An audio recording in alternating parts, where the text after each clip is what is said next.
दिनैहाय जमदुवारनि 4000निबो बांसिन गुबुन गुबुन हान्जानि सुबुंफ्रा दिनै इउपिपिएलआव हाबफैबाय।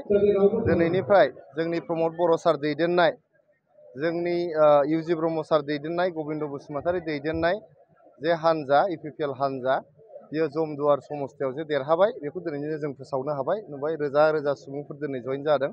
जोंनि हान्जानि निति आदर्शखौ मोजां मोननानै, जोंनि बिटिआर सरकारनि हाबाफारिखौ मोजां मोननानै दिनै बयबो दले दले जोंनाव जगदान जाफैबाय। बिपिएफ हान्जा आरो हाग्रामा महिलारिया जाहैबाय बड'लेण्डनि जाखां बिदिन्था, आरो इउपिपिएल आरो प्रमद बर' सारा जाहैबाय जोंनि बड'लेण्डनि जाफु आरो इयुन बिदिन्था। बेखायनो दिनैहाय जोङो बिपिएफ आरो हाग्रामा महिलारिनि बाथ्राखौ रायज्लायनो गोनां जेबो गैला। रायजो राजाफ्रा दिनै जोंनि खामानि मावनायफोरखौ मोजां मोनदों, इउपिपिएल हान्जाखौ मोजां मोनदों।